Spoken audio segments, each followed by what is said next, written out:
Baik Datuk, satu lagi soalan berkenaan dengan work from home.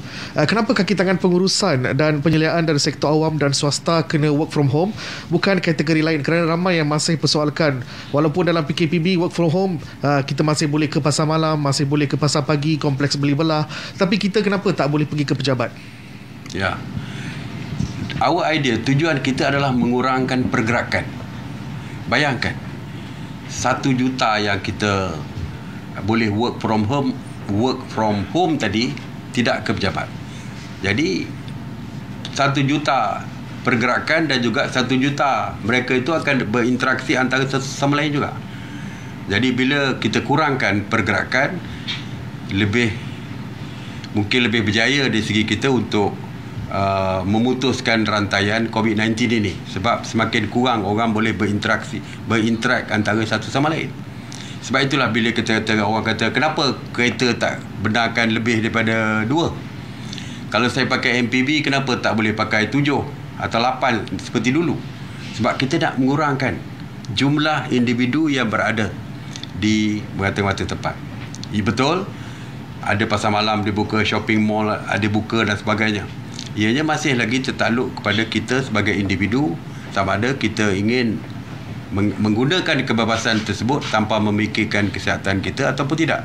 Tapi kita tidak menutup sektor ekonomi seperti saya dah katakan, kerana rakyat terpaksa hidup bergantung kepada setiap pekerjaan yang mereka ada, yang mereka ada. Kalau mereka berniaga, mereka bergantung hidup kepada berniaga. Tetapi mereka yang bekerja di kilang, bekerja di jabatan kerajaan, yang mereka adalah pekerja yang sebahagiannya tidak perlu pun berada di pejabat. Sebagai contoh, saya di Kementerian Pertahanan ini, Legal Department menyediakan perjanjian. Sebagai contoh, mereka boleh menyediakan perjanjian di rumah pun, tidak perlu pun berada di pejabat. Tapi bahagian perakaunan, bahagian akaun, hujung bulan mereka perlu menyediakan gaji untuk dibayar kepada pekerja, dan mereka juga perlu ada waktu itu, kalau tidak sebulan pun sekurang-kurangnya seminggu sebelum bayar gaji, mereka perlu menyediakan gaji dan sebagainya, perlu ada di pejabat. Jadi sebahagiannya kalau tidak ada di pejabat, kerja boleh diteruskan. Jadi sebab itulah kita benarkan sebahagian, bukan semua pun, sebahagian untuk bekerja di rumah, tetapi sebahagian masih diperlukan bekerja di pejabat. Resepsionis saya kat bawah, tentu saja kena bekerja setiap hari, dan mereka tak boleh kerja di rumah. Kalau tidak, orang nak masuk ke MINDEF, nak mendaftar, nak masuk, mesti melalui front desk yang ada di bawah sana. Jadi ada yang perlu ada di sini, ada perlu ada di rumah. Tetapi kita nak supaya mengurangkan pergerakan.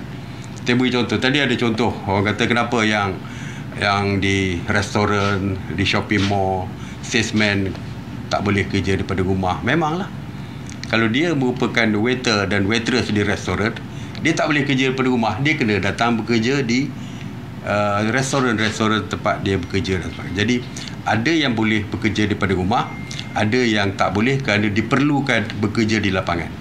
Jadi sebab itulah sebahagiannya kita tak boleh nak paksa semua bekerja daripada rumah, walaupun tujuan kita adalah untuk mengurangkan pergerakan, kurangkan pergerakan yang seboleh-bolehnya. Sebab itulah walaupun ada kebebasan untuk shopping, untuk beli barang dan sebagainya, kalau boleh, kalau rasa hanya perlu seminggu sekali keluar untuk shopping, eloklah keluar seminggu sekali untuk shopping. DG Kesihatan setiap hari mengatakan elok berada di rumah. Itulah vaksin yang terbaik, dia kata.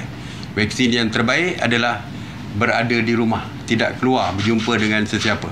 Itulah yang sebaik-baik ubat bagi menjamin kita kekal selamat di bawah sewaktu COVID-19 ini. Okay.